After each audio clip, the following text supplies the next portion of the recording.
শহর জুড়ে বাইকে দৌরাত্ম্য বন্ধ করতে হেলমেটবিহীন বাইক চালকদের বিরুদ্ধে জোরদার অভিযান প্রশাসনের। হেলমেট ও লাইসেন্স না থাকায় একাধিক বাইক চালককে জরিমানা করল পুলিশ প্রশাসন। বুধবার রাতে শহরের ব্যস্ততম সরকারপাড়া মোড়ে হেলমেটবিহীন বাইক চালকদের বিরুদ্ধে যৌথ অভিযান চালায় নবদ্বীপ থানা ও ট্রাফিক পুলিশ।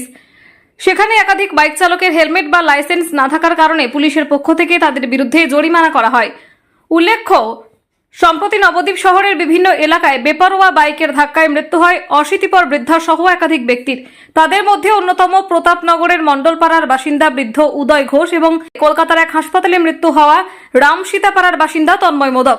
বাইকে দৌড়াতে একের পর এক মৃত্যুর ঘটনার পর অবশেষে হুঁশ ফেরে প্রশাসনের। তারই ফলশ্রুতি হিসেবে বুধবার রাতে যৌথ অভিযান চালায় নবদ্বীপ থানা ও ট্রাফিক পুলিশ। সৈয়দ আবু জাফরের report, spreading news Bangla. Without helmet ছাড়া কেন গাড়ি চালাচ্ছেন? ড্রাইভিং লাইসেন্স ছাড়া কেন গাড়ি চালাচ্ছেন? করে নেবে, কখন করবেন? আপনারা দ্বারা যদি কোনো অ্যাক্সিডেন্ট হয়ে যায় তাহলে সে কী বেনিফিট পাবে?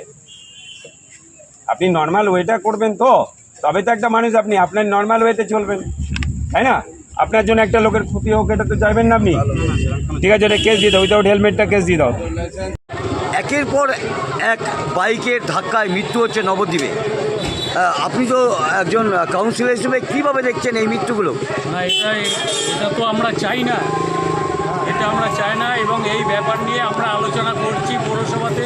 আমরা প্রশাসনের সাথে দু একদিনের মধ্যে বসে এই ব্যাপারে যাতে লাগাম টানা যায় আমরা সেই ব্যাপারে করব, এবং এটা যেন তাৎক্ষণিক নয়, এটা যেন কন্টিনিউ চলে, এটা আমরা সিদ্ধান্ত নিয়েছি। আমরা দু একদিনের মধ্যে প্রশাসনের সাথে বসে এই স্পিড লিমিটের ব্যাপারে প্লাস লাইসেন্স এগুলো দেখার ব্যাপারে প্রশাসনের আমরা কথা বলব।